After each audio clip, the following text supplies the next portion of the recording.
As grandes navegações, ou expansão marítima e comercial europeia, foi um outro período bastante importante dentro do antigo regime.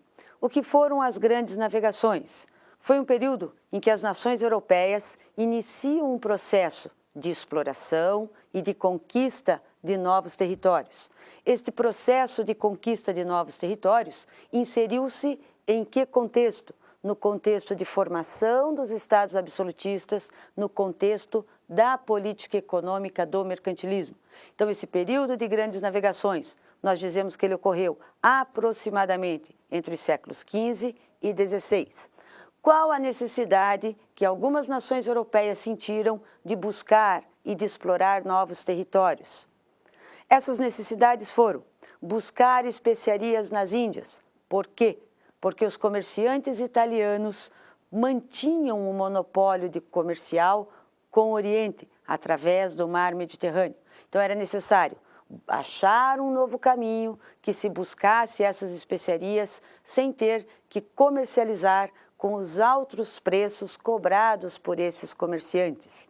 Outro grande motivo da expansão marítima foi a necessidade de se buscar metais preciosos, porque a Europa está vivendo um florescimento do comércio, está vivendo um florescimento das atividades urbanas e é necessário mais metais preciosos para a cunhagem dessas moedas.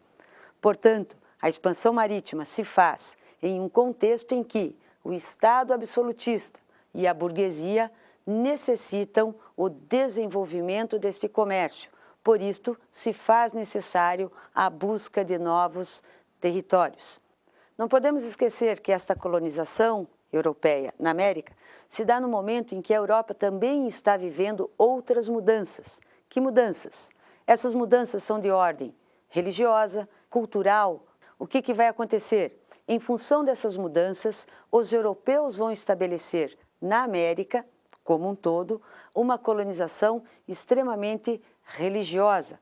No caso da América do Norte, nós vamos ter aqueles puritanos ingleses que, fugidos de perseguições religiosas na Inglaterra, vão povoar e formar as chamadas 13 colônias da América do Norte.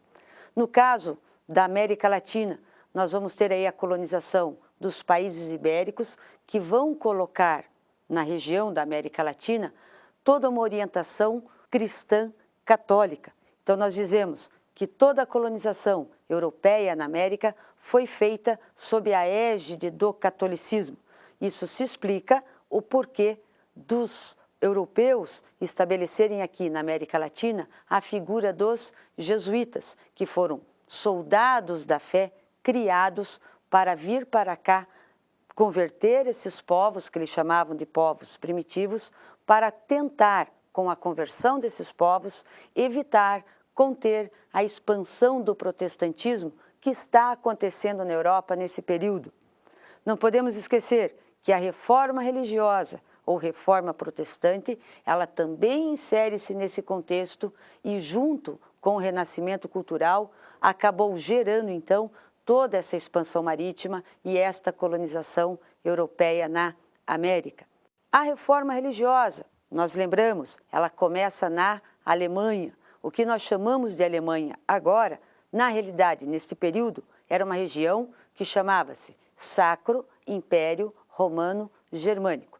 Nesta região, um monge, dizemos que este monge pertencia a uma ordem religiosa dos agostinianos, este monge chamado Martinho Lutero começou a contestar alguns dogmas praticados pela Igreja Católica na época. Principalmente que dogmas? A Igreja Católica na época cometia alguns abusos, comandados ali pelo Papa Leão X. Quais eram esses abusos? Um desses abusos é que o Papa precisava terminar a construção da Basílica de São Pedro. Para isto, ele vai cobrar em toda a Europa, e principalmente no Sacro Império, ele vai mandar cobrar as indulgências. Você lembra o que eram as indulgências? As indulgências eram aquele pagamento do perdão dos pecados. Por causa disso, e por causa de outras práticas religiosas, como a simonia, ou seja, o comércio de objetos sagrados, o nepotismo, quer dizer, pessoas do clero empregando famílias e parentes nos altos cargos da Igreja. Então, em função das indulgências, da simonia e do nepotismo, Martinho Lutero começa a protestar contra esses atos da Igreja Católica. Nesse momento, dizemos que começa a reforma religiosa ou a reforma protestante. Estamos no século XVI, no Sacro Império Romano Germânico. Este movimento reformista espalhou-se por outras regiões da Europa e, já nesse mesmo tempo, nós vamos ter aí o Calvino também criando um dogma religioso mais próprio, mais próximo daquilo que a burguesia desejava, ou seja, a burguesia deseja uma ética religiosa que seja mais adequada ao seu desenvolvimento comercial.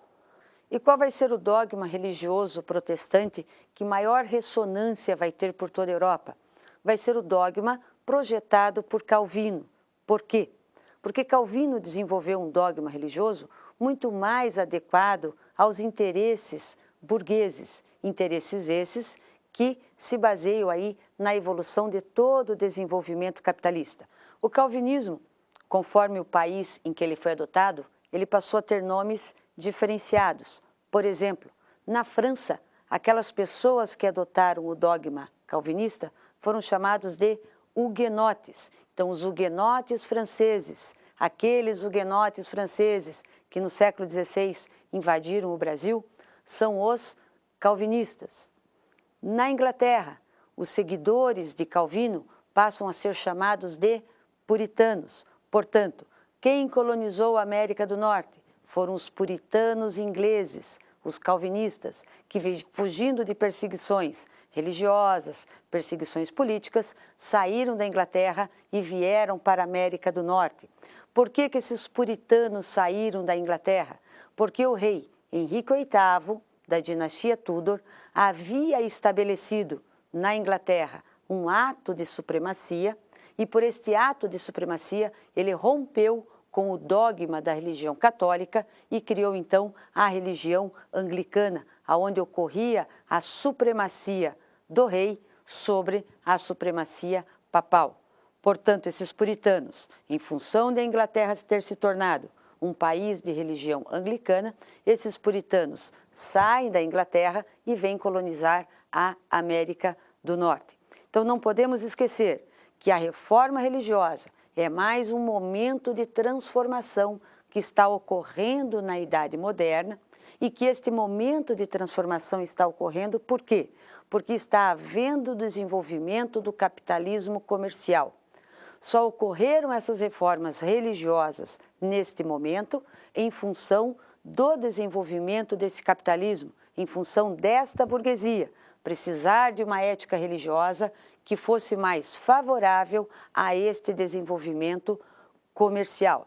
Não podemos esquecer que todo esse movimento reformista encontrou ressonância em várias regiões da Europa, menos aonde? Nos países ibéricos. Lembre bem, qualquer questão de vestibular que diga que nos países ibéricos houve reforma protestante, isto sempre estará falso.